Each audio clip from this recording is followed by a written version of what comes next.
Oh, hello there, friends, and thank you for joining me for another tutorial in Photoshop.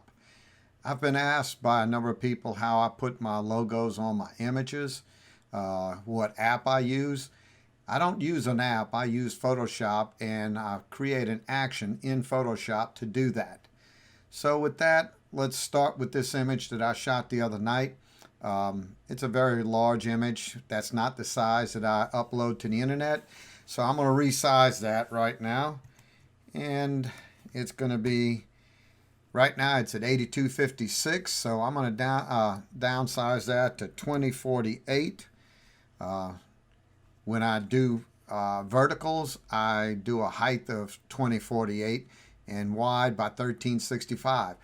And in most cases, when I do have vertical, I have a separate action to place my logos in those, because once I create a action, that logo on this particular size image will always go in this lower left, lower right side of the image. So this will be downsized now. And there it is. I'm going to bring it up to size. And let me get some things across to you about how we do this. You see in this action area, you got different folders. Inside those folders are different actions. Well, I have watermark signatures, and in there I have a couple of different signatures that I created. Also, ones that I use when I'm working with another photographer. I have his logo in there with my name on it. So if it's an image that's basically created under his business, and there are his, then my logo with my name on it with his image logo on it are put on the image. So I'm going to be creating inside the new logos. This is where all the logos that I've gotten from photologo.com. You can go check them out on the internet. They're relatively inexpensive depending on how many you want and what you need with them. But I've had a few created, and I think they're very good. They're PNG files. They have a transparent background. The other thing is that in this action, where you place your PNG files that have your logo, they need to stay in that spot, because when the action goes looking for the logo to create it on the image, then they got to find it in that folder. So with that, let's get started with the action. So here's the plus sign where you can see create new action. So we're going to create a new action, and I'm going to call this new logo. And because I like to do shortcuts and not have to go inside here and click on it and then hit this arrow, I'm going to sit there and do a function key selection. So I pick F5, and I'm going to do the shift and command for that, and I hit record. Okay, now we go find the logo where it's at in the folder. Here it is in my folder. I'm going to double click on it. It will open up. I'm going to shift C for copying, and I'm going to close it. And there's a reason for that.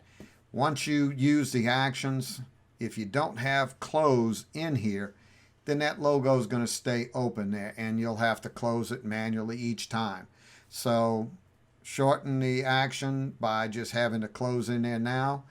Now I'm going to do a paste. Command V on an apple, and here's your logo.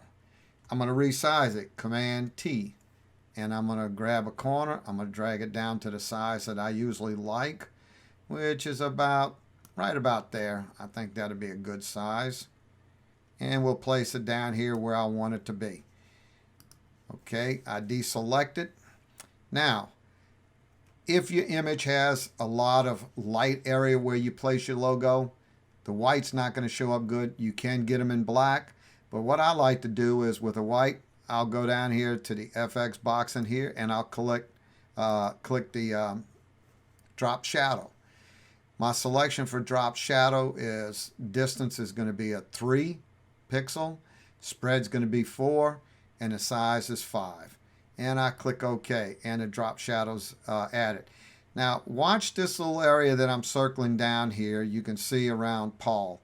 If I turn off the effect, you see how it gets brighter?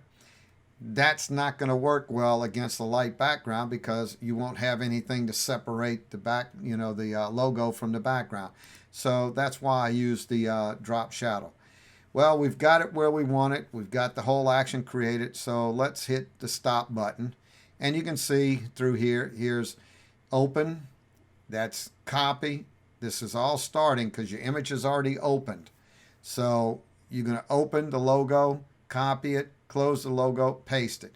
Transform the size and set where you want and do all your stuff. That's your whole action right there. So to show you it works, let's throw this in the trash. And I'm going to do the long way. I go in there and I find, oh, here's my new logo. Let's hit this little arrow and there's your logo. Now, the shortcut way, let's get rid of it again.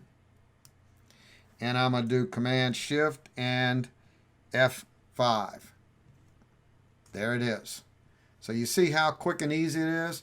Now, if I had not put that close in there, that area, that image of the logo would still be here, and I'd have to click on it and, deselect it. So I hope you enjoy this video. You understand how each step goes to create the action. Like I said, I have a bunch of different selections in there. I've got the circular white. That came from PhotoLogo.